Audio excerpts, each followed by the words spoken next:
നീ എൻ സ്വന്തം ഭാഗം 100. ഹായ്, എല്ലാവരും സുഖമായിട്ടിരിക്കുന്നോ? ഞാൻ സുഖമായിട്ടിരിക്കുന്നു. അപ്പോൾ നീ എൻ സ്വന്തം എന്ന നമ്മുടെ ഈ സ്റ്റോറി 100 ഭാഗങ്ങളിൽ എത്തിയിരിക്കുകയാണ്. ഈ സ്റ്റോറിയിൽ ഏറ്റവും നിർണായകമായ ഭാഗത്തു കൂടിയാണ് ഞാനിപ്പോൾ പോയിക്കൊണ്ടിരിക്കുന്നത്. ശ്രീദേവിനും ദക്ഷയ്ക്കും ഇടയിൽ എന്താണ് സംഭവിച്ചത് എന്നറിയാൻ ഇനി വരുന്ന ഭാഗങ്ങളിലൂടെ അറിയാൻ പറ്റും. 1-2 ഭാഗങ്ങളിലൂടെ അത് കംപ്ലീറ്റ് ചെയ്യണമെന്നായിരുന്നു ആഗ്രഹം. പക്ഷേ ലെങ്ത്ത് വളരെ കൂടുതലാണ്. എന്നാലും ഒരുപാട് വലിച്ചു നീട്ടാതെ ഞാൻ പെട്ടെന്ന് ലെങ്ത്ത് കൂട്ടിയിട്ട് ആ കാര്യം പറഞ്ഞു പോകാൻ ശ്രമിക്കാം കേട്ടോ. എന്നാലും നിങ്ങൾക്ക് മനസ്സിലാവുന്ന രീതിയിൽ പറഞ്ഞു പോകാൻ ശ്രമിക്കാം. ഓക്കെ, പോകാം സ്റ്റോറിയിലേക്ക്. നീ എൻ സ്വന്തം ഭാഗം 100. ഭാനുവിനോട് എന്തോ പറഞ്ഞു തിരിഞ്ഞ ദക്ഷ കാണുന്നത് തന്നെ നോക്കി നിൽക്കുന്ന ശ്രീദേവിനെയാണ്. മുഖം കണ്ടപ്പോൾ തന്നെ മനസ്സിലായി ദേഷ്യമാണെന്ന്. അവൾ അവനെ ദയനീയമായി നോക്കിയതും അവൻ അവളെ കണ്ണുകൊണ്ട് പുറകുവശത്തേക്ക് കാണിച്ചു. അവൾ എന്താണ് എന്ന് വീണ്ടും ചോദിച്ചപ്പോൾ ഫോൺ കാണിച്ചു കൊടുത്തു. ഫോണിൽ ടൈപ്പ് ചെയ്ത് ശ്രീദേവ് അയച്ചു. നോട്ടിഫിക്കേഷൻ കേട്ടതും കയ്യിലിരുന്ന ഫോണിലേക്ക് ദക്ഷ നോക്കി. അത് വായിച്ചതും അവൾ ശ്രീദേവിനെ വീണ്ടും നോക്കി. വേണോ എന്ന് അവൾ വീണ്ടും ചോദിച്ചു. വേണം എന്നുള്ള മറുപടിയും കിട്ടി. ഫീൽഡ് എന്ന് മാത്രമാണ് അവൻ ടൈപ്പ് ചെയ്തത്. ദക്ഷ ചുറ്റുമൊന്ന് നോക്കി. പിന്നെ ശരണ്യയോട് കാര്യം പറഞ്ഞു.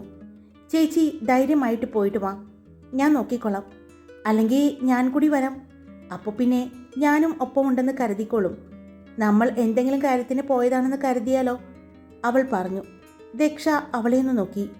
എന്താ ചേച്ചി ഇങ്ങനെ നോക്കുന്നേ? ഒന്നുമില്ല എന്ന് മാത്രം പറഞ്ഞു. എന്നാ വാ എന്ന് പറഞ്ഞ് ദക്ഷ ആരും ശ്രദ്ധിക്കുന്നില്ല എന്ന് ചുറ്റും നോക്കി. അവൾ പതിയെ അവിടെ നിന്നും മാറി. ചേച്ചി ഇങ്ങനെ പേടിച്ച് പോകലേ, അത് ആൾക്കാർക്ക് സംശയം ഉണ്ടാക്കും. നമ്മൾ 2 പേരും കൂടിയല്ലേ പോകുന്നത്. ആരെങ്കിലും ചോദിച്ചാൽ ബാത്റൂമിൽ പോവുകയാണെന്ന് പറയാം എന്ന് പറഞ്ഞ് ശരണ്യ അവളുടെ കൈ പിടിച്ച് നടന്നു. ഏട്ടൻ എവിടെ വരാനാണ് പറഞ്ഞത്? ഫീൽഡ് എന്നാണ് പറഞ്ഞത്. ആ, അപ്പോൾ ആ പാടത്തിൻ്റെ ആ നടുക്ക് കാണുന്ന ഏറുമാടത്തിലായിരിക്കും. നമ്മളൊരു ദിവസം പോയില്ലേ അവിടെ, വാ നോക്കാം എന്ന് പറഞ്ഞ് ശരണ്യ ദക്ഷയുടെ കയ്യിൽ പിടിച്ചു. അവൾ അവിടെ നിന്നും മാറുമ്പോൾ തിരിഞ്ഞ് ശ്രീദേവിനെ നോക്കി. അവിടെ ശ്രീദേവിനെ കാണാതായതും ആളങ്ങോട്ട് പോയിട്ടുണ്ട് എന്ന് മനസ്സിലായി. അവർ നടന്ന് പാടത്തിൻ്റെ അടുത്തെത്തിയപ്പോഴേ കണ്ടു ശ്രീദേവ് ഫോണിൽ നോക്കിക്കൊണ്ട് നിൽക്കുന്നത്. ദാ ഏട്ടൻ നിൽക്കുന്നുണ്ട്, ചേച്ചി പോയിട്ട് വാ, ഞാൻ ദേ ഇവിടെ കാണും. മോളെ, നീ ഇവിടെ ഒറ്റയ്ക്ക് ഇവിടെ നിൽക്കണ്ട, അങ്ങോട്ട് പോയിക്കോ, ഞാൻ വന്നോളാം. ചേച്ചി കുഴപ്പമില്ല, ഞാനിവിടെ കാണും. ഞാൻ അവിടെ ചെന്ന് കഴിഞ്ഞാൽ ചിലപ്പോൾ ദക്ഷ ചേച്ചി എവിടെയാണെന്ന് ചോദിച്ചാൽ എന്ത് പറയും? അതുകൊണ്ട് ഞാൻ കൂടിയുണ്ടെങ്കിൽ ഞാൻ പറഞ്ഞില്ലേ, നമുക്ക് എന്തെങ്കിലും പറയാം. ആ കാണുന്ന മരത്തിൻ്റെ ചുവട്ടിലുണ്ടാകും. എൻ്റെ കയ്യിൽ ഫോണുണ്ട്, ഞാൻ ഫോൺ നോക്കിക്കൊണ്ടിരുന്നോളാം എന്ന് പറഞ്ഞുകൊണ്ട് ശരണ്യ അങ്ങോട്ട് പോയത്. അവൾ പോകുന്നത് നോക്കി ദക്ഷ നിന്നു. അവൾ അവിടെ നിന്നും ആ മരത്തിൻ്റെ അടിയിൽ ഇരിക്കുന്നത് കണ്ടുകൊണ്ടാണ് ദക്ഷ ശ്രീദേവിൻ്റെ അടുത്തേക്ക് ചെന്നത്. ശരണ്യ കൂടെ വന്നു അല്ലേ? ശ്രീദേവ് ചോദിച്ചു. അതെ, എനിക്കറിയായിരുന്നു ആ കുരുപ്പ് വരുമെന്ന്. അവിടെ ഇരുന്ന് ഉറങ്ങാതിരുന്നാൽ മതി, ശ്രീദേവ് പറഞ്ഞു. എന്തിനാ കാണുമെന്ന് പറഞ്ഞത്? അവൾ ചോദിച്ചു. ചുമ്മാ, വീട്ടുകാരെല്ലാവരും വന്നപ്പോൾ എനിക്കൊന്ന് കാണാനോ സംസാരിക്കാനോ കിട്ടുന്നില്ലല്ലോ. ഞാൻ ദയയോട് കാര്യങ്ങളെല്ലാം പറയട്ടെ. ദയയോട് മാത്രമല്ല, തൻ്റെ അച്ഛനോടും അമ്മയോടും എല്ലാവരോടും പറഞ്ഞാലോ എന്ന് ആലോചിക്കുകയാണ്. ഇപ്പോൾ ഇവിടെ എല്ലാവരും ഉണ്ടല്ലോ, ഒന്ന് പറഞ്ഞു വയ്ക്കാം. ഇതിന് നിൽക്കില്ല എന്നാണ് എനിക്ക് തോന്നുന്നത്, ശ്രീദേവ് പറഞ്ഞു. എനിക്കറിയില്ല, ദേവിൻ്റെ ഇഷ്ടം, അവൾ പറഞ്ഞു. എന്നാ നമുക്കൊന്ന് നടന്നാലോ, കുറച്ച് സമയം.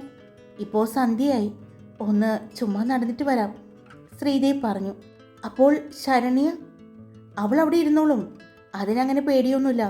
പിന്നെ അമ്പലത്തിൽ നിന്നുള്ള വെട്ടമുണ്ടല്ലോ, മരത്തിൻ്റെ ചുവട്ടിലിരുന്ന് ഫോൺ കണ്ടുകൊണ്ടിരിക്കുകയല്ലേ. ഫോൺ കിട്ടിക്കഴിഞ്ഞ പെണ്ണിന് വേറെ ഒന്നും വേണ്ട. ഒരു കാര്യം ചെയ്താലോ, ഭാനുവിനെ വിളിച്ചാലോ? ഭാനു അവളുടെ കൂടെ ഇരുന്നോളും, ശ്രീദേവ്, ദക്ഷ പറഞ്ഞു. താൻ എന്തിനാ ഇങ്ങനെ പേടിക്കുന്നേ? പേടിക്കണ്ട, അങ്ങോട്ട് നോക്ക്, അവിടെ നല്ല വെട്ടമുണ്ട്. അവൾ അവിടെ ഇരുന്ന് ഫോൺ നോക്കിക്കോളും. എന്തെങ്കിലും ഉണ്ടെങ്കിൽ അവൾ ഫോണിൽ വിളിക്കും. അധികം ദൂരമൊന്നും നമുക്ക് പോകണ്ട, കുറച്ച് സംസാരിച്ച് നടക്കാം, അത്രമാത്രം, ശ്രീദേവ് പറഞ്ഞു. അവളുടെ കയ്യിൽ പിടിച്ചു. അവളുടെ കൈ പിടിച്ചുകൊണ്ട് തന്നെ നടന്നു. എന്നിട്ട് എന്താണ് വിഷു കഴിഞ്ഞ് ഇനി എന്താ പരിപാടി? ഇനി അമ്പലത്തിൽ ഉത്സവമല്ലേ, അത് കഴിഞ്ഞ് തിരിച്ച് ഹൈദരാബാദിന്. ഇന്നിപ്പോൾ കൊടി കയറി കഴിഞ്ഞ 3-ാം ദിവസം ഉത്സവം അവസാനിക്കും എന്നല്ലേ മുത്തശ്ശി പറഞ്ഞത്? അപ്പോൾ 3 ദിവസം കഴിഞ്ഞ് ഞങ്ങൾ തിരിച്ച് വീട്ടിലേക്ക് പോകും. പോകുന്നതിന് മുമ്പ് ഇപ്പോൾ സഞ്ജീവ് വന്നിട്ടുണ്ടല്ലോ. സഞ്ജീവ് ഏട്ടൻ്റെ മുത്തശ്ശൻ്റെയും മുത്തശ്ശിയുടെയും വിവാഹ വാർഷികമാണ്. അത് എല്ലാ കൊല്ലവും ആഘോഷിക്കുന്നതാണ്. ഒരു കൊല്ലം ഞങ്ങളവിടെ ചെന്നപ്പോൾ ആയിരുന്നു എൻ്റെയും സഞ്ജീവ് ഏട്ടൻ്റെയും വിവാഹക്കാര്യം സംസാരിക്കുന്നത്. അന്ന് സഞ്ജീവ് ഏട്ടൻ താല്പര്യമൊന്നും പറഞ്ഞില്ല. ദക്ഷ പറഞ്ഞതും അപ്പോൾ തന്നോടൊന്നും ചോദിച്ചില്ലേ? ശ്രീദേവ് ചോദിച്ചു. എന്നോടൊന്നും പറഞ്ഞില്ല. ഞാനിത് ദയച്ചേച്ചി പറഞ്ഞാണ് അറിഞ്ഞത്. അതുകൊണ്ട് എനിക്ക് പ്രതികരിക്കേണ്ടി വന്നില്ല. അപ്പോൾ എത്രയും പെട്ടെന്ന് വീട്ടിൽ പറയുന്നതായിരിക്കും നല്ലത്. ഇനി ഒരു പ്രാവശ്യം കൂടി അങ്ങനൊരു സംസാരം വന്നാൽ സഞ്ജീവ് സമ്മതിച്ചാലോ? അതായിരുന്നു ശ്രീദേവിൻ്റെ സംശയം. ഞാൻ പറഞ്ഞല്ലോ, ദേവിന് എന്ത് തോന്നുന്നു അത് ചെയ്തോളൂ. എന്തിനും കൂടെ ഞാൻ നിൽക്കും, അവൾ പറഞ്ഞു. രണ്ടുപേരും നടന്ന് ശരണ്യ പറഞ്ഞതുപോലെ തന്നെ ഏറുമാടത്തിൻ്റെ അടുത്തെത്തി. കുറച്ചു നേരം നമുക്ക് ഇവിടെ ഇരുന്നാലോ? ശ്രീദേവ് ചോദിച്ചു. പക്ഷേ ഇതിനൊരുപാട് ഹൈറ്റുണ്ട്, എനിക്കിരിക്കാൻ പറ്റില്ല, ദക്ഷ പറഞ്ഞു. ഞാൻ ഇരുത്തിത്തരാം എന്ന് പറഞ്ഞുകൊണ്ട് കയ്യിലുണ്ടായിരുന്ന ഫോൺ ഏറുമാടത്തിലേക്ക് വെച്ചുകൊണ്ട് ദക്ഷയുടെ അടുത്തേക്ക് നീങ്ങി നിന്നു. ദക്ഷയ്ക്ക് അവൻ അടുത്ത് വന്നപ്പോൾ ചെറിയൊരു ടെൻഷൻ തോന്നി. ശ്രീദേവ് ദക്ഷയുടെ മുഖത്തേക്ക് നോക്കി. അവൾ മുഖമുയർത്തി അവനെ നോക്കി. രണ്ടുപേരുടെയും കണ്ണുകൾ തമ്മിൽ പരസ്പരം ഇടഞ്ഞു. ശ്രീദേവ് അവൻ്റെ വലത് കൈ അവളുടെ ഇടത് അരയിലായി വെച്ചതും അവളുടെ കണ്ണുകൾ ഒന്ന് പിടഞ്ഞു. ഇടത് കൈകൊണ്ട് അവളുടെ വലത് അരയിലും പിടിച്ചു. അവൻ അവളെ ഉയർത്തി. അവൾ അവൻ്റെ തോളിൽ പിടിച്ചു. എന്നിട്ടും അവൻ അവളെ ഏറുമാടത്തിലേക്ക് ഇരുത്താതെ അങ്ങനെ തന്നെ പിടിച്ചു നിൽക്കുന്നത് കണ്ടതും എന്നെ ഇരുത്ത്, അവൾ പറഞ്ഞു. ഇല്ല, ഇങ്ങനെ തന്നെ പിടിച്ചുകൊണ്ട് നിൽക്കാനോ? ഒരുപാട് വെയിറ്റൊന്നും ഇല്ലല്ലോ, ഫുഡൊന്നും അധികം കഴിക്കുന്നില്ല എന്ന് തോന്നുന്നു. ഞാൻ ആവശ്യത്തിന് കഴിക്കുന്നുണ്ട്, അവൾ പറഞ്ഞു. അവൻ്റെ തോളിൽ മുറുകെ പിടിച്ചിരിക്കുകയാണ് പെണ്ണ്. ഞാൻ ഇരുത്തണോ? ഇങ്ങനെ തന്നെ പിടിച്ചു നിൽക്കാം, എനിക്ക് കുഴപ്പമൊന്നുമില്ല, ശ്രീദേവ് പറഞ്ഞു. വേണ്ട, ഇരുത്തണം, അവൾ പറഞ്ഞു. അവൻ അവളെ ഏറുമാടത്തിലേക്ക് ഇരുത്തി. ഇരുത്തൽ മാത്രമല്ല, അവൻ അവളെ പുറകിലേക്ക് തള്ളി. അവൾ പെട്ടെന്ന് പുറകിലേക്ക് മറിഞ്ഞു വീണു. ദക്ഷ ഏറുമാടത്തിൽ കിടക്കുന്നത് പോലെയായി. അവൾ എഴുന്നേൽക്കാൻ പോയതും അതിന് സമ്മതിക്കാതെ ശ്രീദേവ് അവളുടെ ദേഹത്തേക്ക് ചാഞ്ഞു. എന്തിനാ കാണണമെന്ന് പറഞ്ഞതെന്നറിയോ? അത് എൻ്റെ പെണ്ണിനെ കാണാൻ മാത്രമല്ല, എൻ്റെ ഒരു പ്രോപ്പർട്ടി ഇവിടെ ഉണ്ടായിരുന്നു. ഒന്നല്ല, 2 പേര്. അവരെ കാണാൻ വേണ്ടിയാ വരാൻ പറഞ്ഞത് എന്ന് പറഞ്ഞ് അവളുടെ വയറിൻ്റെ ഭാഗത്തുള്ള ധാവണി മാറ്റി. ദക്ഷ കണ്ണുകൾ മുറുക്കി അടച്ചു. ശ്രീദേവ് അവൻ്റെ കൈ അവളുടെ വയറിലൂടെ ഒന്ന് തഴുകി. ദക്ഷയുടെ മാറിടം ഉയർന്നു താഴ്ന്നത് അവൻ നോക്കി. അവൻ അവളുടെ ചെവിയുടെ അടുത്തായി വന്നുകൊണ്ട് ഞാൻ കണ്ടോട്ടെ, അവൻ ചോദിച്ചതും അവൾ അവൻ്റെ വശ്യമായ ആ ചോദ്യത്തിന് മുന്നിൽ അറിയാതെ തന്നെ അവൾ മൂളി. അവനൊന്ന് പുഞ്ചിരിച്ചുകൊണ്ട് അവളുടെ നെറ്റിയിൽ ഒന്ന് ചുംബിച്ചതിന് ശേഷം അവളുടെ കണ്ണിലും മൂക്കിലും ചുംബിച്ചു. പിന്നെ പതിയെ അവളുടെ ചുണ്ടിലേക്ക് മുഖം കൊണ്ടുവന്നതും അവൻ്റെ ശ്വാസം അവളുടെ ചുണ്ടുകളിൽ അറിഞ്ഞതും ദക്ഷ കണ്ണുകൾ വലിച്ചു തുറന്നു. ആ ഒരു നിമിഷം തന്നെ അവൻ അവളുടെ ചുണ്ടിലേക്ക് ചുണ്ടുകൾ ചേർത്തിരുന്നു. അവളുടെ ഇടത് കവിളിൽ കൈവച്ച് മുഖം അവനിലേക്ക് ചേർത്ത് വെച്ചാണ് അവൻ അവളെ ചുംബിക്കുന്നത്. ദക്ഷയുടെ കൈകൾ ശ്രീദേവിൻ്റെ ഷർട്ടിൽ മുറുകി. പതിയെ ശ്രീദേവിൻ്റെ കൈ അവളുടെ കവിളിൽ നിന്നും താഴേക്കിറങ്ങി. അവളുടെ കഴുത്തിലൂടെ മാറിലൂടെ അവൻ്റെ കൈ ഇഴഞ്ഞു നീങ്ങുന്നത് അറിഞ്ഞ ദക്ഷ ഒന്ന് ഏങ്ങിപ്പോയി. അവളിൽ നിന്നും ചെറിയ മൂളലുകൾ പുറത്തേക്ക് വന്നതും ശ്രീദേവ് അവളുടെ ചുണ്ടുകളിൽ വീണ്ടും വീണ്ടും ശക്തമായി നുണഞ്ഞു. അവളുടെ നാവിനെ അവൻ സ്വന്തമാക്കി നുണയുമ്പോൾ അവൻ്റെ കൈ അവളുടെ വയറിലെത്തിയിരുന്നു. ധാവണി കൈകൊണ്ട് മാടി ഒതുക്കി അവൻ അവളുടെ വയറിൽ തൊട്ടു. ശ്രീദേവിൻ്റെ കയ്യിലെ ചൂട് അവളുടെ തണുത്ത വയറിലെത്തിയതും അവൾ ശ്വാസം വലിച്ചു. അവളുടെ വയറ് ഉള്ളിലേക്ക് വലിഞ്ഞു. അവളുടെ നേവൽ റിങ്ങിനെയും തഴുകി പതിയെ സ്കേർട്ടിലേക്ക് കൈ പോയതും ദക്ഷ പെട്ടെന്ന് അവളുടെ മറു കൈ കൊണ്ട് അവൻ്റെ കൈയെ തടഞ്ഞു. പെട്ടെന്ന് അവൻ അവളുടെ ചുണ്ടിനെ കടിച്ചു. ഒരു ചെറിയ വേദനയോടെ അവളിൽ നിന്നും ശബ്ദം പുറത്തേക്ക് വന്ന ആ നിമിഷം, അവളുടെ ശ്രദ്ധ മാറിയ ആ നിമിഷം, ശ്രീദേവ് അവളുടെ അണിവയറിൽ നിന്നും അവൻ കൊടുത്ത അരഞ്ഞാണം പുറത്തേക്ക് വലിച്ചെടുത്തു. പിന്നെ പതിയെ മുഖമുയർത്തി അവളുടെ ചുണ്ടുകളെ മോചിപ്പിച്ചുകൊണ്ട് അവളുടെ കണ്ണുകളിലേക്ക് നോക്കി. അവൾ അപ്പോഴും ആഞ്ഞു ശ്വാസം വലിച്ചുകൊണ്ടിരുന്നു. അവൾ തളർന്നു പോയിരിക്കുന്നു എന്ന് അവന് തോന്നി. തൻ്റെ ഒരു ചുംബനത്തിൽ പോലും പെണ്ണ് തളർന്നു പോകുന്നു എന്ന് മനസ്സിലായ ശ്രീദേവ് പതിയെ അവളുടെ നെറ്റിയിൽ ഒന്ന് ചുംബിച്ചുകൊണ്ട്, തളരരുത്, എൻ്റെ ഒപ്പത്തിനൊപ്പം നിൽക്കുന്ന പെണ്ണായിരിക്കണം നീ. നമുക്കിടയിൽ ഒരു ഒളിവും മറയും ഒന്നും ഉണ്ടാകരുത്. എനിക്ക് എന്ത് ചെയ്യാൻ തോന്നുന്നു അതെല്ലാം ഞാൻ നിന്നിൽ ചെയ്യും. അതുപോലെ തന്നെ നിനക്ക് എന്തൊക്കെ ചെയ്യാൻ തോന്നുന്നു അതെല്ലാം നിനക്ക് എന്നെയും ചെയ്യാം. കാരണം ഈ ശ്രീദേവ് എന്ന ഞാൻ നിനക്കുള്ളതാണ്, നിന്റെ മാത്രമാണ്. അതുപോലെ തന്നെ ദക്ഷിണ എന്ന എൻ്റെ ദക്ഷ എൻ്റെ മാത്രമാണ്, എനിക്കുള്ളതാണ്. അവൻ പറഞ്ഞുകൊണ്ട് അവളുടെ അരഞ്ഞാണത്തിൽ പിടിച്ചു വലിച്ചതും അവൾ ഒന്ന് പൊങ്ങി. അവൻ്റെ മുഖം അവളുടെ മുഖത്തിലൂടെ തന്നെ പതിയെ താഴേക്കിറങ്ങി. കഴുത്തിലൂടെ അവളുടെ മാറിലൂടെ അവൻ്റെ മുഖം തൊട്ടുരുമിക്കൊണ്ട് താഴേക്കിറങ്ങി. അവളുടെ പൊക്കിൾ ചുഴിയിലേക്ക് ചെന്നു. ദാവണി മാറ്റി അവൻ അവളുടെ വയറിൽ അവൻ്റെ കൈകൾ വെച്ച് പൊക്കിൾ ചുഴിയിലെ നേവൽ റിങ്ങിനെയും അരഞ്ഞാണത്തിനെയും തഴുകുകയാണ്. അവിടെ അവൻ്റെ ചുണ്ടുകൾ അമർന്നതും ഒരു പിടച്ചിലൂടെ അവൾ നടുകുത്തി ഉയർന്നു. അവൻ്റെ മീശയും താടിയും എല്ലാം അവളുടെ ഭംഗിയുള്ള വയറിൽ ഉറഞ്ഞതും അവൾക്ക് ശരീരത്തിലൂടെ ഒരു മിന്നൽ പാഞ്ഞു കയറിയതുപോലെ തോന്നി. ശ്രീദേവിൻ്റെ തലമുടിയിൽ പിടിച്ച് അവൾ വലിക്കാൻ നോക്കുന്നുണ്ട്. എന്നാൽ അവൻ്റെ നാവുകൊണ്ട് അവളുടെ പൊക്കിൾ ചുഴിയുടെ ആഴം അളക്കുകയായിരുന്നു. താൻ ശ്രീദേവ് എന്ന് പറയുന്ന ലഹരിയിൽ അടിമപ്പെട്ടു പോകുന്നത് പോലെ അവൾക്ക് തോന്നി.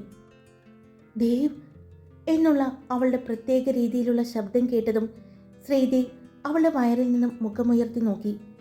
കണ്ണുകളെല്ലാം അടച്ച് ഇനിയും തന്നെ സഹിക്കാൻ പറ്റുന്നില്ല എന്നുള്ള രീതിയിൽ അവൾ കിടക്കുന്നത് കണ്ടതും വീണ്ടും അവിടെ പതിയെ ഒന്ന് ചുംബിച്ചുകൊണ്ട് അവൻ മുകളിലേക്ക് വന്നു. അവളുടെ മുഖത്തിനടുത്ത് വന്ന് അവൻ മുഖം ചേർത്ത് വെച്ചു. അവൾ പതിയെ കണ്ണു തുറന്നു. അവളുടെ കണ്ണുകളിലേക്ക് തന്നെ നോക്കി അവൻ പറഞ്ഞു തുടങ്ങി. ആദ്യമായതുകൊണ്ടാണ് എനിക്കും നിനക്കും. എനിക്ക് ആദ്യമായിട്ടറിഞ്ഞ രുചിയും അനുഭവവുമാണ്. അതുകൊണ്ടാണ് വിട്ടുമാറാൻ പറ്റാത്തത്. നിനക്ക് അത് മറ്റൊരു തരത്തിലുള്ള ഫീലിംഗ് ആണ്. അതാണ് നിനക്ക് സഹിക്കാൻ പറ്റാത്തത്. പക്ഷേ നമ്മൾ രണ്ടുപേരും പരസ്പരം നമ്മളെ അറിയുന്ന സഹിക്കുന്ന നിമിഷങ്ങൾ ഇനിയും കടന്നു വരും. അന്ന് എന്നെ ചേർത്ത് പിടിച്ചേക്കണം, തള്ളി മാറ്റരുത്. തിരിച്ചു ഞാനും നിന്നെ ചേർത്ത് പിടിച്ചോളാം എന്ന് പറഞ്ഞുകൊണ്ട് അവളുടെ ചുണ്ടിൽ വളരെ പതിയെ ഒന്ന് ചുംബിച്ചുകൊണ്ട് അവൻ അടർന്നു മാറിക്കിടന്നു. അല്പം അധികം സമയമെടുത്തു രണ്ടുപേർക്കും നോർമലാകാൻ. പോകാം, ശരണ്യ അവിടെ ഒറ്റയ്ക്കല്ലേ? ദക്ഷ പറഞ്ഞതും ശ്രീദേവ് ഒന്ന് മൂളിക്കൊണ്ട് എഴുന്നേറ്റു. ദക്ഷയെ കൈപിടിച്ച് എഴുന്നേൽപ്പിച്ചു. അവൻ ചാടി താഴേക്കിറങ്ങിക്കൊണ്ട് ദക്ഷയെ കയറ്റിയത് എങ്ങനെയാണോ അതുപോലെ തന്നെ അവളുടെ രണ്ട് ഇടുപ്പിലും തന്നെ പിടിച്ച് അവളെ ഇറക്കി. ഇനി ആ ഡ്രസ്സെല്ലാം നേരിയിട്ടെ, അല്ലെങ്കിൽ ഞാൻ കണ്ടതെല്ലാം മറ്റുള്ളവർ കാണും. അതെനിക്ക് ഇഷ്ടമല്ല. എൻ്റെ മാത്രമല്ലേ, എൻ്റെ മാത്രം. അവൻ പതിയെ സ്വകാര്യം പോലെ പറഞ്ഞു. ദക്ഷ പെട്ടെന്ന് തന്നെ ധാവണി ഷോളെല്ലാം നേരെയിട്ടു.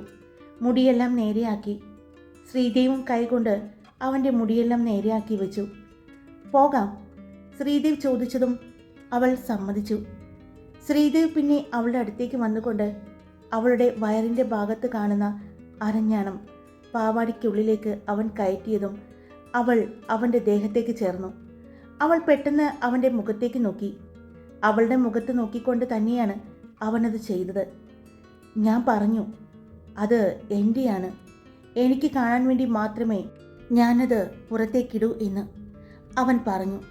അതിന് അവളൊന്ന് ചിരിച്ചു.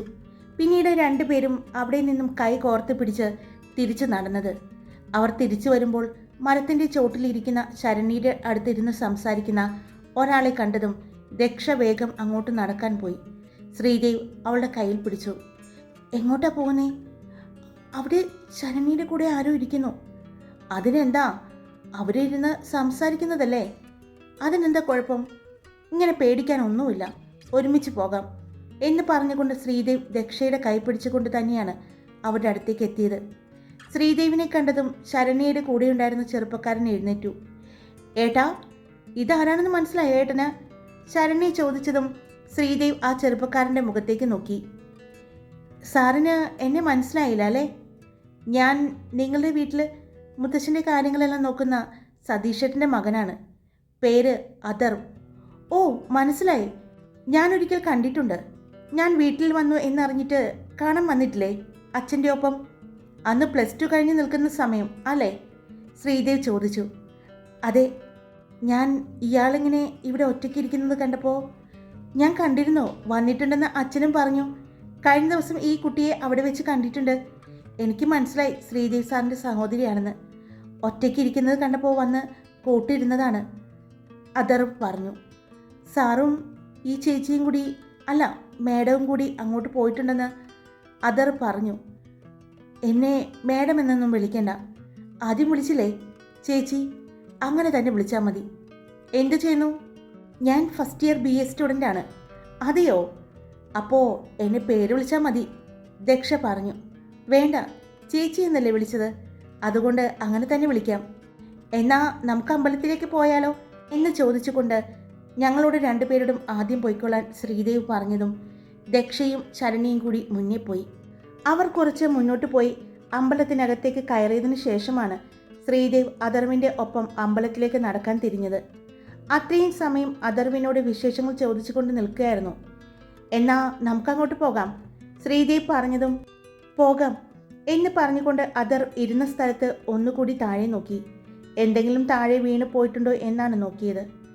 അഥർവ് പുഞ്ചിരിയോടെ പറഞ്ഞപ്പോഴാണ് പെട്ടെന്ന് വയലിലൂടെ മൊബൈലിൻ്റെ ടോർച്ചടിച്ച് ആരോ നടന്നു പോകുന്നത് കാണുന്നത്. ഇതിപ്പോൾ ആരാണാവോ? അഥർവ് ചോദിക്കുന്നത് കേട്ടാണ് ശ്രീദേവ് അവൻ നോക്കിയ ഭാഗത്തേക്ക് നോക്കിയത്. അവർ നേരത്തെ വന്ന ആ വഴിയിലൂടെ ആരോ ടോർച്ച് തെളിയിച്ചു കൊണ്ട് വരുന്നത് കണ്ടതും ആരെങ്കിലും അമ്പലത്തിലേക്ക് വന്നതായിരിക്കും, ശ്രീദേവ് പറഞ്ഞു. എന്നാലും ഈ നേരത്ത് അക്കരെ നിന്നും ആരും പാടം വഴി ഇങ്ങോട്ട് വരാറില്ല. പിന്നെ സാറും ചേച്ചിയും ഏറുമാടത്തിലുണ്ടായിരുന്നു അല്ലേ? അഥർവ് ചോദിച്ചതും ശ്രീദേവ് അവൻ്റെ മുഖത്തേക്ക് നോക്കി. എന്നോട് സാറിൻ്റെ സഹോദരി പറഞ്ഞു സാറിൻ്റെ പ്രണയമാണ് ചേച്ചിയെന്ന്. ആരോടും പറയരുതെന്ന് പറഞ്ഞു. ഞാൻ പറയില്ല. പക്ഷേ സാറിൻ്റെ പെങ്ങളെ ഒന്ന് സൂക്ഷിച്ചോ, ആളൊരു വായാടിയാണ്. പിന്നെ അഭിമാനമാണ് ചേച്ചിയെയും ചേട്ടനെയും കുറിച്ച് പറയാൻ. അങ്ങനെ അറിയാതെ വായിൽ നിന്നും ചാടിയതാണ്, അഥർവ് പറഞ്ഞതും ശ്രീദേവ് ഒന്ന് പുഞ്ചിരിച്ചു. ആരറിഞ്ഞാലും എനിക്ക് കുഴപ്പമില്ല, കാരണം അവൾ എൻ്റെ പെണ്ണാണ്. ശ്രീദേവ് പറഞ്ഞുകൊണ്ട് നടക്കുന്നത് കണ്ടതും അഥർവ് അവനെ തന്നെ നോക്കി നിന്നു. അത്രയും രസമായിരുന്നു ശ്രീദേവ് അവൾ എൻ്റെ പെണ്ണാണ് എന്ന് പറയുന്നത് കേൾക്കാൻ. അമ്പലത്തിലേക്ക് കയറിയിട്ടും ശരണ്യ അഥർവിനെക്കുറിച്ച് തന്നെയാണ് പറഞ്ഞുകൊണ്ടിരുന്നത്. ചേച്ചി, ആള് കൊള്ളാട്ടോ, സമയം പോയത് അറിഞ്ഞില്ല. നല്ലൊരു കോമഡി ക്യാരക്ടറാണ്. ചിരിച്ച് ചിരിച്ച് എനിക്ക് വയറൊക്കെ വേദനിക്കുന്നു. ശരണ്യ പറഞ്ഞതും ദക്ഷ അവളെ നോക്കി. എന്താണ്?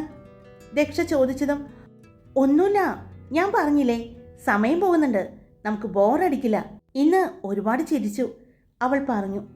പിന്നെ ദക്ഷയുടെ നോട്ടം കണ്ടതും ആള് കൊള്ളാട്ടോ, എൻ്റെ ഏട്ടനെപ്പോലെ ഇത്ര നന്നായിട്ട് പ്രേമിക്കാൻ പറ്റുമെങ്കിൽ ഞാനൊരു കൈ നോക്കട്ടെ, ശരണ്യ പറഞ്ഞതും ദക്ഷ കണ്ണുകൾ വിടർത്തി ഞെട്ടലോടെ അവളെ നോക്കി. എന്താ? അതെ, ആളുടെ അടുത്തിരുന്നപ്പോൾ എനിക്ക് മറ്റൊന്നിനെക്കുറിച്ചും ചിന്തിക്കാൻ സമയം കിട്ടിയില്ല. എത്ര നന്നായിട്ട് സംസാരിക്കുന്നത്. ഒരാളെ എല്ലാ ചിന്തകളിൽ നിന്നും മാറ്റി അഥർവ് എന്ന ഒരാളിൽ മാത്രം എത്തിച്ചത്. അപ്പോൾ എനിക്ക് തോന്നി എൻ്റെ ഏട്ടൻ്റെ ക്വാളിറ്റി കൂടിയുള്ള ആളാണെങ്കിൽ എന്തുകൊണ്ട് എനിക്കും പ്രണയിച്ചുകൂടാ എന്ന്. ശരണ്യ പറഞ്ഞു കഴിഞ്ഞതും ദക്ഷ ശരണ്യയുടെ പുറകിലേക്ക് നോക്കി. ദക്ഷയുടെ നോട്ടം കണ്ട ശരണ്യ തിരിഞ്ഞു നോക്കിയതും അവളുടെ പുറകെ നിൽക്കുന്ന അഥർവിനെ കണ്ടു. അവൾ നാവു കടിച്ചു. അവൾ പറഞ്ഞു കേട്ട ഷോക്കിൽ തന്നെയായിരുന്നു അഥർവ്. അത് അവിടെ താഴെ നിന്ന് കിട്ടിയതാണ് എന്ന് പറഞ്ഞ് അവൻ അവൾക്ക് നേരെ അവളുടെ ടവൽ നീട്ടി. അവളുടേതായതുകൊണ്ട് തന്നെ അവൾ അത് വാങ്ങിയതും അവൻ പെട്ടെന്ന് പോയി. ചേച്ചി, ഞാൻ പറഞ്ഞത് കേട്ട് കാണോ? അവൻ പോയ വഴിയെ നോക്കി നിന്നുകൊണ്ട് ചോദിച്ചു. അറിയില്ല, എന്നാലും എൻ്റെ ദക്ഷ ചേച്ചി, ഞാനൊരു തമാശ പറഞ്ഞതാ, ദക്ഷയുടെ നോട്ടം കണ്ടപ്പോൾ അവൾ പറഞ്ഞു. അപ്പോഴേക്കും അവരെ കണ്ട ബാക്കിയുള്ളവരെല്ലാവരും അവരുടെ അടുത്തേക്ക് എത്തി. സഞ്ജീവിൻ്റെയും സായൂജിൻ്റെയും കൂടെ തന്നെ കനികയും നയനയും വട്ടമിട്ട് പറക്കുന്നുണ്ട്. അത് കണ്ട് ഞാൻ വിചാരിച്ചിരുന്നു, സാധാരണ അമ്പലങ്ങളിലൊക്കെ ഉത്സവ സമയത്ത് മുകളിൽ പരുന്ത് വരുമെന്ന് പറഞ്ഞു. പക്ഷേ ഇപ്പോഴാണ് മനസ്സിലായത് ആ പരുന്ത് ഇവിടെയാണ് വട്ടമിട്ട് പറക്കുന്നതെന്ന് എന്ന് പറഞ്ഞുകൊണ്ട് ബാനു കനികയെയും മറ്റുള്ളവരെയും കാണിച്ചു കൊടുത്തു. എല്ലാവരും അങ്ങോട്ട് നോക്കി ചിരിച്ചുകൊണ്ട് നിന്നു. കൂട്ടുകാർക്കിടയിൽ നിന്ന് സംസാരിച്ചു കൊണ്ടിരുന്ന ദക്ഷയിലേക്ക് സഞ്ജീവിൻ്റെ നോട്ടം പോകുന്നുണ്ട്. അത് ശ്രീദേവ് കാണുന്നുണ്ട്. അപ്പോൾ ശ്രീദേവ് കുറച്ചുകൂടി അവളുടെ അടുത്ത് പെരുമാറാൻ തുടങ്ങി. അന്ന് എല്ലാവരും കൂടി അമ്പലത്തിലെ പരിപാടികളെല്ലാം കഴിഞ്ഞിട്ടാണ് തിരിച്ചു പോയത്. തിരിച്ചു പോകുമ്പോൾ ശ്രീദേവ് ഇടയ്ക്കിടെ ദക്ഷയെ നോക്കുന്നുണ്ട്. രണ്ടുപേരുടെയും ചുണ്ടിൽ ഒരു പുഞ്ചിരിയും ഉണ്ട്. അത് അവർക്ക് മാത്രം തിരിച്ചറിയുന്ന പ്രണയത്തിൻ്റെ പുഞ്ചിരിയായിരുന്നു. വീട്ടിൽ ചെന്നതും എല്ലാവരും ഒരുമിച്ച് തന്നെ ഭക്ഷണം കഴിച്ചു. സഞ്ജീവും സായൂജും അവരുടെ കൂട്ടത്തിൽ കൂടി. എന്നാൽ ഒരുപാടൊന്നും ദക്ഷയും കൂട്ടരുമായിട്ടൊന്നും കനിക സഞ്ജീവിനെ അടുപ്പിക്കുന്നുണ്ടായിരുന്നില്ല. എന്തോ അധികാരഭാവത്തിലാണ് അവൾ സഞ്ജീവിനോട് പെരുമാറുന്നത് എന്ന് തോന്നി. എന്നാൽ ബാക്കിയുള്ളവർ ആരും അത് മൈൻഡ് ചെയ്യാതെ അവരവരുടെ ജോലിയിലേക്ക് പോയി. പിറ്റേന്ന് മുത്തശ്ശനും മുത്തശ്ശിയും അമ്പലത്തിലേക്ക് പോകാൻ ഇറങ്ങിയപ്പോൾ അവരുടെ കൂടെ ദക്ഷയും പ്രതീക്ഷിക്കാതെ തന്നെ ശ്രീദേവും വന്നു. ദക്ഷ അവനെ കണ്ടതും നോക്കി നിന്നു. എന്താ പറഞ്ഞില്ലല്ലോ പോകുന്ന കാര്യം എന്നായിരുന്നു അവളുടെ നോട്ടം.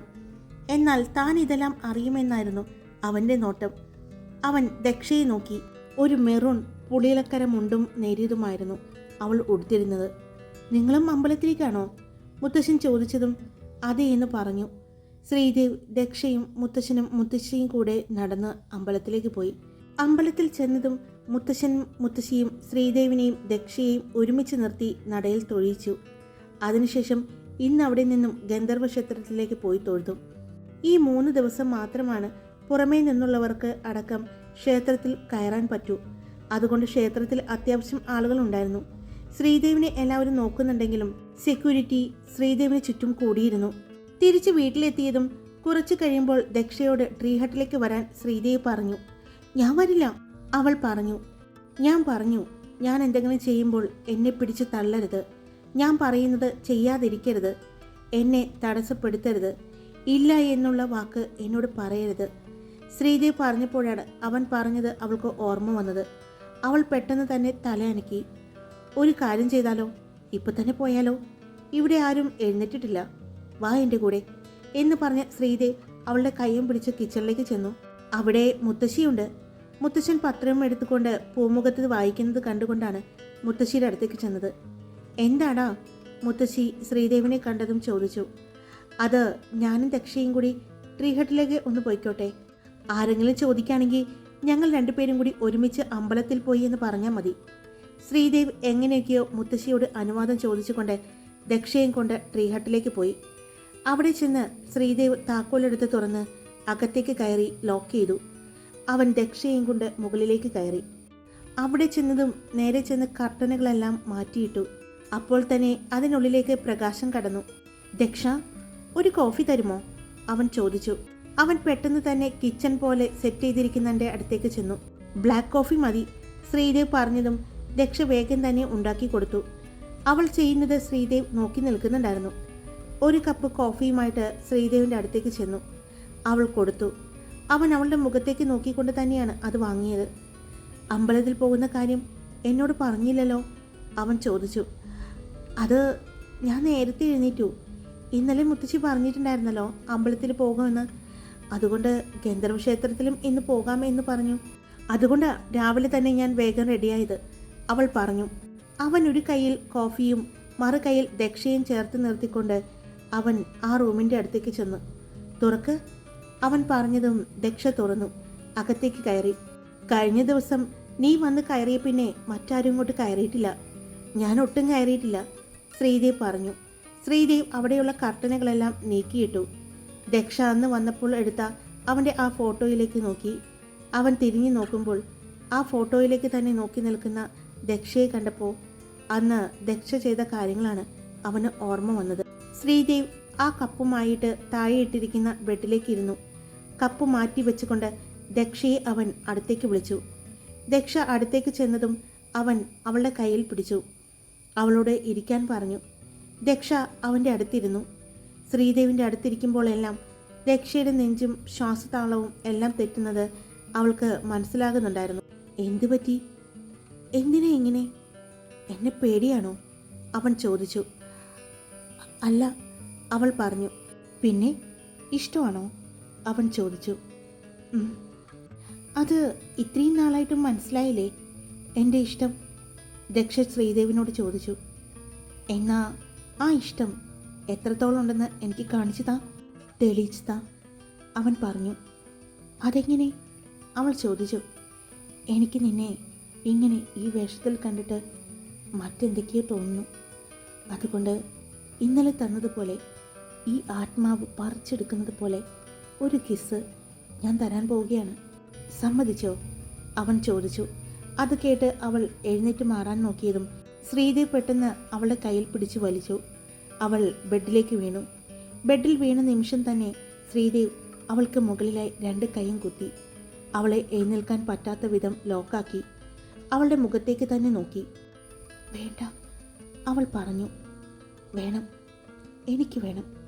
ഇതുപോലെയൊക്കെ എന്നാ ഇനി? 2 ദിവസം കൂടി കഴിഞ്ഞാൽ ഇനി ഇതുപോലെ നമുക്ക് കാണാൻ പറ്റില്ല. പിന്നെ എനിക്ക് കാണണമെങ്കിൽ ആരും കാണാതെ ഒളിച്ച് ഞാൻ വരണ്ടേ? അതുകൊണ്ട് ഈ 3 ദിവസം നമ്മുടെ മനസ്സിലും നമ്മുടെ ജീവിതത്തിലും ഓർത്തിരിക്കാൻ പറ്റുന്ന നല്ല നിമിഷങ്ങൾ നമുക്ക് 2 പേർക്കും വേണം. അവൻ പറഞ്ഞുകൊണ്ട് അവളുടെ ചുണ്ടിലൊന്ന് തൊട്ടു. പിന്നെ പതിയെ ആ ചുണ്ടിനെ ഞെരടി. ഇതിൻ്റെ രുചി അറിഞ്ഞാൽ പിന്നെ വീണ്ടും വീണ്ടും അറിയാൻ തോന്നുന്നു. എപ്പോഴൊക്കെ കിട്ടുന്നോ അപ്പോഴെല്ലാം ഇതിൻ്റെ രുചി അറിയാൻ തോന്നും. അവൻ പറഞ്ഞുകൊണ്ട് അവൻ്റെ മുഖം താഴ്ത്തി അവളുടെ ചുണ്ടുകളെ സ്വന്തമാക്കി. ആ പുലർക്കാല വേളയിൽ പോലും 2 പേരുടെയും മനസ്സും ശരീരവും മറ്റെന്തൊക്കെയോ കൊതിക്കുന്നത് പോലെ തോന്നി. ശ്രീദേവിൻ്റെ കൈകൾ അവളുടെ നഗ്നമായ വയറിൽ ഓടി നടന്നു. അവളുടെ പൊക്കിൾ ചുഴിയിലേക്ക് കൈവിരലുകൾ താഴ്ത്തുമ്പോൾ അവളൊന്ന് ഉയർന്നു പൊങ്ങി. അവൻ്റെ മുഖം വീണ്ടും അവളിൽ ശക്തമായി തന്നെ അമർന്നു. അവൻ പറഞ്ഞതുപോലെ തന്നെ അവളുടെ ആത്മാവ് അവളുടെ പ്രാണൻ പകുത്തെടുക്കുന്ന ചുംബനമായിരുന്നു. അവൻ്റെ ആ ചുംബനം അവളുടെ ശ്വാസം പോലും നിലയ്ക്കും വിധമായിരുന്നു. അവൾ തളർന്ന് കണ്ണുകൾ തുറന്നു. അവളുടെ കണ്ണുകളിലെ ഭാവം കണ്ട ശ്രീദേവ് അവളുടെ ചുണ്ടിൽ പതിയെ നുണഞ്ഞുകൊണ്ട് അതിൽ നിന്നും പിന്മാറിയതും ദക്ഷ ശ്വാസം ആഞ്ഞു വലിക്കാൻ തുടങ്ങി. കണ്ണുകളടച്ച് ശ്വാസം ആഞ്ഞു വലിച്ചുകൊണ്ടിരുന്ന ദക്ഷയെ അവൻ നോക്കി. അവൻ്റെ നോട്ടം പിന്നീട് അവളുടെ ഉയർന്നു താഴ്ന്ന മാറിലേക്ക് ചെന്നു. അവൻ്റെ കൈയും മുഖവും അറിയാതെ തന്നെ അവളുടെ മാറിലേക്ക് ചെന്നു. അവളുടെ മാറിൽ അവൻ അമർത്തി മുഖം ചേർക്കുമ്പോൾ ദക്ഷയുടെ തല പിന്നിലേക്ക് വളഞ്ഞു. വീണ്ടും അവൻ്റെ മുഖം അവളുടെ മാറിൽ അമർന്നു. ഒരു കൈകൊണ്ട് അവളുടെ മാറിനെ അമർത്തുമ്പോൾ മുഖം മറ്റൊരു മാറിൽ അമർന്നു. അവൻ അവളുടെ നേര്യത്തിൽ പിടിച്ചതും ദേവ്, വേണ്ട വേണ്ട ദേവ്, നമ്മൾ അവൾ പറഞ്ഞു തീരുന്നതിന് മുമ്പ് തന്നെ ഐ നീഡ് യു നൗ പറഞ്ഞുകൊണ്ട് അവളുടെ നേരിയത് വലിച്ചു മാറ്റി അവൻ അവളുടെ മാറിലേക്ക് മുഖം താഴ്ത്തി. ശ്രീദേവ് എന്ന പുരുഷൻ ദക്ഷയിലെ സ്ത്രീയെ അറിയാൻ അത്രമാത്രം ആഗ്രഹിച്ചിരുന്നു. അവൻ്റെ ഓരോ പ്രവൃത്തികളും ദക്ഷയിലെ പെണ്ണിനെ തളർത്തിക്കൊണ്ടിരുന്നു. അവളിലും മറ്റെന്തൊക്കെയോ വികാരങ്ങൾ കടന്നുകൂടി. ശ്രീദേവ് അവളെ പൂർണ്ണ നഗ്നതയിലേക്ക് എത്തിച്ചു. അവനും സ്വയം നഗ്നമായി. 2 പേരുടെയും മനസ്സ് കെട്ടുപൊട്ടിയ പട്ടം പോലെയായിരുന്നു. അവളിൽ ചെറുനോവായി തുടങ്ങി. വേദന അറിയിച്ചുകൊണ്ട് തന്നെ വല്ലാത്ത കൊതിയോടെ അവൻ ദക്ഷയിലേക്ക് ആഴ്ന്നിറങ്ങുമ്പോൾ അവളുടെ വേദന പോലും അവൻ ചുംബനങ്ങളാലും തലോടലുകളാലും അവൻ ഇല്ലാതാക്കിക്കൊണ്ട് അവളിലേക്ക് അവൻ പെയ്തിറങ്ങി. തളർച്ചയോടെ അവളിലേക്ക് തന്നെ വീഴുമ്പോൾ അവളുടെ കണ്ണുകൾ നിറഞ്ഞൊഴുകിയിരുന്നു. അവളുടെ തേങ്ങൽ കേട്ടാണ് അവൻ അവളുടെ ശരീരത്തിൽ നിന്ന് മുഖം ഉയർത്തി നോക്കുന്നത്. കണ്ണുകൾ നിറഞ്ഞൊഴുകുന്നുണ്ട്. കണ്ണടച്ചാണ് കിടക്കുന്നത്. അവൻ അവളുടെ കവിളിൽ പിടിച്ചു. ദക്ഷ. അപ്പോഴും കണ്ണ് തുറക്കാതെ കിടക്കുന്ന അവളെ കണ്ടതും അവൻ അവളിൽ നിന്നും മാറിക്കിടന്നുകൊണ്ട് അവളെ വലിച്ച് അവൻ്റെ നെഞ്ചിലേക്കിട്ടു. പെട്ടെന്നായതുകൊണ്ട് അവൾ കണ്ണു തുറന്നു നോക്കി. സോറി പറയില്ല, അത്രമാത്രം ഞാൻ നിന്നെ ആഗ്രഹിച്ചിരുന്നു. ഞാനിന്ന് എൻ്റെ പെണ്ണിനെയാണ് സ്വന്തമാക്കിയത്. എൻ്റെ മരണം വരെ എൻ്റെ കൂടെ നീ ഉണ്ടാകും. എൻ്റെ മക്കളുടെ അമ്മയായിട്ട് മറ്റൊരാൾക്കും വിട്ടുകൊടുക്കില്ല. ഈ ശ്രീദേവ് എന്ന എന്നെ പൂർണ്ണനാക്കിയ നിന്നെ ഒരിക്കലും ഞാൻ വിട്ടുകൊടുക്കില്ല. നീ എന്തിനാ കരയുന്നത്? ഞാനില്ലേ നിനക്ക്? ഇന്നീ ഭൂമിയിൽ നിന്നോളം ഭ്രാന്തമായിട്ട് ഈ ശ്രീദേവ് ഒന്നിനെയും സ്നേഹിക്കുന്നില്ല. പിന്നെ നിന്റെ വെർജിനിറ്റി അത് എനിക്കും നഷ്ടമായില്ലേ? നമ്മൾ രണ്ടുപേർക്കും ഒരുപോലെ നമ്മുടെ വെർജിനിറ്റി നഷ്ടപ്പെട്ട ആളുകളാണ്. പക്ഷേ അതിൽ ഒരു കുറ്റബോധം വേണ്ട. കാരണം എൻ്റെ പ്രാണനിൽ അലിഞ്ഞതാണ്. എൻ്റെ ശരീരത്തിലല്ല നീ അലിഞ്ഞു ചേർന്നത്. അതുകൊണ്ട് തെറ്റാണെന്നൊന്നും ഞാൻ പറയില്ല. നീ കരഞ്ഞാൽ അത് തെറ്റായി എനിക്ക് തോന്നും. അവൻ പറഞ്ഞുകൊണ്ട് അവളുടെ കണ്ണുകൾ തുടച്ചു. ഇന്നലെയും ഇന്നും ഈ വേഷത്തിൽ കണ്ടപ്പോൾ തുടങ്ങിയതാണ് എൻ്റെ പെണ്ണിനെ വല്ലാതെ കൊതിപ്പിക്കുന്നുണ്ടായിരുന്നടാ. പിടിച്ചു നിൽക്കാൻ പറ്റിയില്ല. അതിനുവേണ്ടി ചെറുതായിട്ട് സോറി പറയാം. അവൻ പറഞ്ഞതും അവൾ പെട്ടെന്ന് അവൻ്റെ വായ പൊത്തിപ്പിടിച്ചു. വേണ്ട, തെറ്റല്ല. ആണെങ്കിൽ കൂടി നമ്മൾ രണ്ടുപേരും ഒരുപോലെ തെറ്റ് ചെയ്തതാണ്, അവൾ പറഞ്ഞുകൊണ്ട് അവൻ്റെ നെഞ്ചിൽ മുഖം ചേർത്തു. അല്പസമയം അവൻ അവളുടെ തോളിൽ തട്ടി. അവളുടെ ശ്വാസം പതിയെ ക്രമമായി എന്നറിഞ്ഞതും, പോകേണ്ടേ? ഇനി ഇവിടെ നിന്നാ, അതും ഈ കോലത്തിൽ എൻ്റെ ദേഹത്ത് കിടന്ന, വീണ്ടും ഞാൻ എന്തെങ്കിലും ചെയ്യും. എൻ്റെ പെണ്ണിന് ഇനി എന്നെ താങ്ങാൻ പറ്റില്ല. ഫസ്റ്റ് ടൈം ആയതുകൊണ്ട് ഞാൻ ഒരു പ്രാവശ്യത്തിൽ ഒതുക്കി. വെറുതെ വിടുകയാണ്. ചെന്ന് ഡ്രസ്സ് മാറിയിട്ട് വാ. ശ്രീദേവ് പറഞ്ഞതും അവൾ ചുറ്റും നോക്കി. ബെഡിൻ്റെ അറ്റത്തായി കിടക്കുന്ന മുണ്ടും നേരിയതും കണ്ടതും അവൾ അതെടുത്ത് മാറോട് ചേർത്തുകൊണ്ട് മുണ്ടെടുത്തുകൊണ്ട് അവൾ പുതച്ചു. എഴുന്നേറ്റ് വാഷ്റൂമിലേക്ക് പോകുമ്പോൾ ശ്രീദേവ് അവൾ പോകുന്നത് നോക്കി ചെറു പുഞ്ചിരിയോടെ കിടന്നു. ബെഡിൽ നിന്നും എഴുന്നേൽക്കാൻ പോയപ്പോഴാണ് ശ്രീദേവ് ബെഡിൽ പറ്റി പിടിച്ചു കിടക്കുന്ന രക്തത്തുള്ളികളെ കാണുന്നത്. അവൻ്റെ ചുണ്ടിൽ ഒരു പുഞ്ചിരി വിരിഞ്ഞു. ദക്ഷ റെഡിയായി പുറത്തേക്ക് വന്നു. പെട്ടെന്ന് താഴെ നിന്നും ബെല്ലടിക്കുന്ന ശബ്ദം കേൾക്കുന്നത്. ആരെങ്കിലും താഴെ വരുമ്പോൾ അടിക്കാനായിട്ട് അവിടെ ബെല്ല് സെറ്റ് ചെയ്തിട്ടുണ്ടായിരുന്നു. കൂടുതലും അവിടെ നോക്കാൻ ഏൽപ്പിച്ച ചേട്ടനാണ് വന്ന് വിളിക്കാറ്. അത് ഫുഡ് എന്തെങ്കിലും തരാനായിരിക്കും സാധാരണ വന്ന് വിളിക്കാറ്. ഞാൻ പോയി നോക്കാം എന്ന് പറഞ്ഞുകൊണ്ട് ശ്രീദേവ് ഷർട്ടും മുണ്ടും എടുത്തിട്ടു. കണ്ണാടിക്ക് മുന്നിൽ വന്ന് മുടി ഒന്ന് ചീകി വെച്ചുകൊണ്ട് ദക്ഷയുടെ കവിളിൽ ഒന്ന് ചുംബിച്ച് താഴേക്കിറങ്ങി. കണ്ണാടിയിൽ നോക്കി മുടി കെട്ടിക്കൊണ്ടിരുന്ന ദക്ഷ പുറത്തുനിന്നുള്ള ശബ്ദം കേട്ട് ചെന്ന് വാതിൽ തുറന്നപ്പോഴാണ് ശ്രീദേവിൻ്റെ ഒപ്പം കയറി വരുന്ന ശ്രീക്കുട്ടിയെ കാണുന്നത്. നമ്മളിങ്ങോട്ട് പോകുന്നത് ഇയാൾ എഴുന്നേറ്റപ്പോൾ കണ്ടുവെന്ന്, അതാ ഇങ്ങോട്ട് പോകുന്നതെന്ന് ശ്രീദേവ് പറഞ്ഞു. ഞാനിപ്പോൾ വരാം എന്ന് പറഞ്ഞുകൊണ്ട് ശ്രീദേവ് വാഷ്റൂമിലേക്ക് കയറി. ദക്ഷ മുടി കെട്ടി തിരിഞ്ഞ് അവളെ നോക്കിയതും ശ്രീക്കുട്ടി ദക്ഷയിൽ തന്നെ നോക്കി നിൽക്കുകയാണ്. ദക്ഷയ്ക്കെന്തോ ശ്രീക്കുട്ടിയുടെ മുഖത്ത് നോക്കാൻ വല്ലാത്ത ചമ്മൽ തോന്നി. കൊള്ളാം, ഇതിനകത്ത് അടിപൊളിയായിട്ടുണ്ട്. എത്ര നാളായി ഇവിടെ വരാൻ കാത്തിരിക്കുന്നതെന്നറിയോ? പക്ഷെ ഇന്നാ പറ്റിയത്. എന്തായാലും ഒറ്റയ്ക്ക് വന്നതുകൊണ്ട് നന്നായി. അവരെല്ലാം ഉണ്ടായിരുന്നെങ്കിൽ ഇത്രയും നന്നായിട്ട് കാണാൻ പറ്റില്ലല്ലോ. അതും ഈ പുലർക്കാലത്ത് കാണാനൊരു പ്രത്യേക ഭംഗിയാണ് അല്ലേ ദക്ഷ? ശ്രീക്കുട്ടി ചോദിച്ചു. അപ്പോഴാണ് ശ്രീദേവ് വാഷ്റൂമിൽ നിന്നും ഇറങ്ങുന്നത്. എന്നാൽ പോയാലോ? ഞങ്ങൾ കുറച്ചു നേരമായി വന്നിട്ട്. ഇനി കാണാതായ ഇയാളുടെ അച്ഛനും അമ്മയും മുത്തശ്ശിയും എല്ലാം ഉള്ളതാണ്, അന്വേഷിക്കും. ശ്രീദേവ് പറഞ്ഞുകൊണ്ട് ദക്ഷയുടെ തോളിലൂടെ കൈയിട്ടു. ഞാനിപ്പോൾ വരാം, ഈ കപ്പൊന്ന് കൊണ്ടുപോയി വെക്കട്ടെ എന്ന് പറഞ്ഞുകൊണ്ട് ദക്ഷ ചായക്കപ്പും എടുത്തുകൊണ്ട് റൂമിലേക്ക് പോയി. അപ്പോഴാണ് ശ്രീദേവ് ശ്രീക്കുട്ടിയെ നോക്കുന്നത്. ആ ബെഡിലെ രക്തത്തുള്ളിയിലേക്ക് നോക്കി നിൽക്കുന്ന അവളെ കണ്ടതും അവന് വല്ലാത്തൊരു ചമ്മൽ തോന്നിയെങ്കിലും തൻ്റെ പെണ്ണിൻ്റെയല്ലേ എന്നായിരുന്നു ആ സമയം അവൻ്റെ മനസ്സിലേക്ക് കയറി വന്നത്. എന്നാൽ പോകാം, ശ്രീദേവ് ചോദിച്ചതും ഒരു ഞെട്ടലോടെ അവൾ അവൻ്റെ മുഖത്തേക്ക് നോക്കി. എന്തുപറ്റി? ശ്രീദേവ് ചോദിച്ചു. ഒന്നുമില്ല, പോകാം എന്ന് പറഞ്ഞുകൊണ്ട് അവൾ റൂമിൽ നിന്നും ഇറങ്ങുമ്പോൾ വീണ്ടും ആ ബെഡിലേക്ക് ഒന്ന് നോക്കാൻ മറന്നില്ല. ഹായ്, എല്ലാവർക്കും സുഖമായിട്ടിരിക്കുന്നോ? ഞാൻ സുഖമായിട്ടിരിക്കുന്നു. ഞാൻ മാക്സിമം ലെങ്ത്ത് കൂട്ടിയിട്ടിട്ടുണ്ട്. പറ്റുമെങ്കിൽ ഞാൻ ഇന്ന് ഒരു പാർട്ട് കൂടി തരാൻ നോക്കാം കേട്ടോ. ഇതിൻ്റെ ഒരു പാർട്ട് കൂടി ഇന്ന് വേണമെങ്കിൽ ഒന്ന് കമൻറ്റ് ചെയ്തോളൂ കേട്ടോ. ഈ സ്റ്റോറിയുടെ പാസ്റ്റ് അറിയാൻ എല്ലാവരും ആകാംക്ഷയോടെ നിൽക്കുകയാണെന്ന് എനിക്കറിയാം. എനിക്ക് അത് എഴുതാൻ ഭയങ്കര ടാസ്ക്കായിരുന്നു സത്യത്തിൽ. എന്തായാലും ഞാൻ എഴുതി തീർത്തിട്ടുണ്ട്. പക്ഷെ നല്ല മഴയായതുകൊണ്ട് വോയിസ് കൊടുക്കുമ്പോൾ ഡിസ്റ്റർബൻസ് വരുന്നു, അതുകൊണ്ടാണ് ലേറ്റായത്. എന്തായാലും ഞാൻ മാക്സിമം നോക്കാം ഒരു ഭാഗം കൂടി തരാൻ. ഇഷ്ടപ്പെട്ട ലൈക്ക് ചെയ്യുക, നിങ്ങളുടെ അഭിപ്രായം കമൻറ്റ് ചെയ്യുക. സബ്സ്ക്രൈബ് ചെയ്യാതെ കേൾക്കുന്നവരുണ്ടെങ്കിൽ സബ്സ്ക്രൈബ് ചെയ്ത് സപ്പോർട്ട് ചെയ്യുക. Love you all. It's me Karthika.